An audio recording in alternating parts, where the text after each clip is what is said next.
Bonjour Dominique. Bonjour. Alors pour certains c'est la première fois qu'ils mettent un visage sur la voix de l'un des héros, mais pour d'autres votre visage n'est pas un inconnu, ni le nom, Collignon-Morin, celui de vos parents, non aussi j'allais dire d'une famille de comédiens que l'on appelait, alors ça je l'ai découvert dans le petit extrait que je vous propose de vous remémorer peut-être maintenant, les petits Morins. Parce que vous avez une famille d'acteurs et vous avez commencé très jeune, 5 ans au cinéma dans du rififi chez les hommes de Jules Dassin et 7 ans sur les planches du théâtre, comme par exemple le rôle de Gribouille quelques années plus tard. On regarde. Explique ce que tu viens encore de faire, au lieu de me regarder comme une bête. Oh, madame, je n'oserais pas vous regarder comme une bête. Madame est bizarre, mais n'est certainement pas bête. Ma patience est à bout. Débarrassez-moi de ce garçon, il m'excède.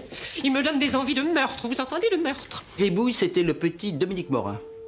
De la grande famille des Morins, vous savez que les Morins, dont Patrick Devers est certainement le plus célèbre, il y avait toujours un petit Morin qui pouvait jouer un rôle, 2 ans, 3 ans, 4 ans après, il y avait toujours un petit Morin. C'était formidable, et ils étaient tous d'un talent formidable. Où est l'homme? Il veut vous voler. Alors, Gribouille, qu'est-ce que tu racontes? Il y avait un homme dans votre bureau. Un homme masqué. Un homme masqué, rien que ça. Oui, je sais, on dit Gribouille est idiot. Gribouille ne fait que des bêtises. Gribouille a des papillons dans la tête. Mais on ne se rend pas compte que Gribouille, lui, voit plus loin que le bout de son nez. Alors juste un petit retour sur ses débuts, sur cette famille. Vous aviez été encouragés tous à faire ce métier?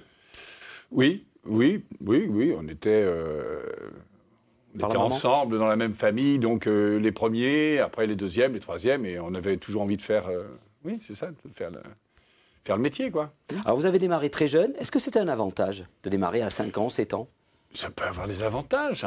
C'est comme tout, il y a des avantages et des inconvénients. L'avantage, c'est d'avoir un savoir-faire quand même assez développé. L'inconvénient, c'est qu'on est un peu très vite considéré comme une marionnette. Il y a même des gens qui nous disaient qu'on était des petits cabots, des petits chiens.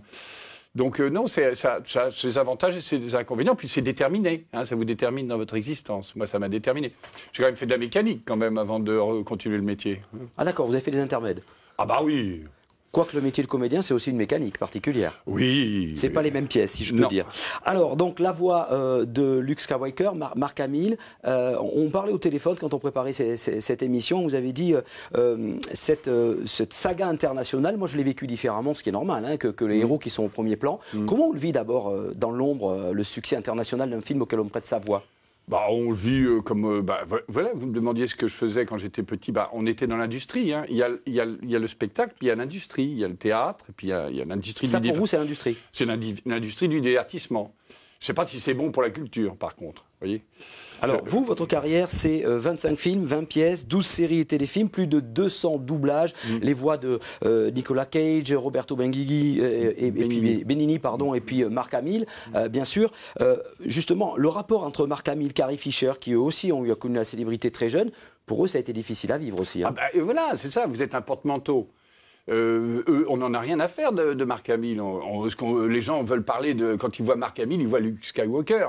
Et quand Mark Hamill, il dit, bah, attendez, je suis Mark Hamill, il peut devenir désagréable malgré lui, vis-à-vis des gens qui veulent avoir un rapport avec lui.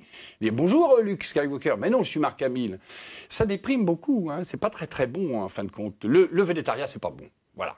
J'en ai eu une expérience personnelle, puisque j'étais vedette jusqu'à la télévision, vous avez vu, j'en ai fait plein. Donc à cet âge-là, surtout. Donc après, on vous laisse pas rentrer dans les boîtes quand vous avez 17 ans, parce que vous pouvez rafler des copines aux garçons. Donc les copains, ils vous font... Donc c'est pas agréable. Différemment. Ah, c'est très agressif. C'est très... Alors, les gens qui sont plus âgés le gèrent mieux. Hein, je pense. Quoique, vous voyez, l'histoire de mon frère est absolument pathétique. Parce que justement... Patrick Devers. Oui. Il est tombé, à un moment donné... Nous, on faisait ce métier, on se prenait pas au sérieux. Et d'ailleurs, je continue à ne pas me prendre au sérieux. Par contre, on le fait sérieusement.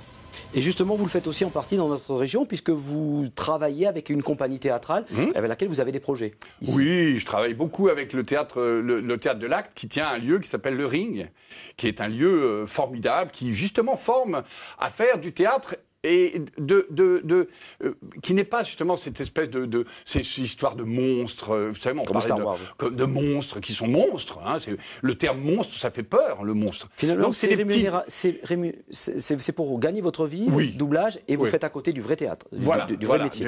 Là, par exemple, je raconte Ovid au saxophone. Je joue en même temps du saxophone et je parle le texte d'Ovid, Les Métamorphoses, avec un contrebassiste et un percussionniste. Bon, c'est vraiment de l'avant-garde, c'est de la recherche, mais c'est vachement marrant, c'est bien aussi. Merci Dominique Collignon d'être venu, Morin, d'être venu sur ce plateau. La voix de Luke Skywalker, on ne dit pas plus, allez voir le film parce que la voix là, elle est un petit peu éraillée dans le film. Merci Dominique. Au revoir.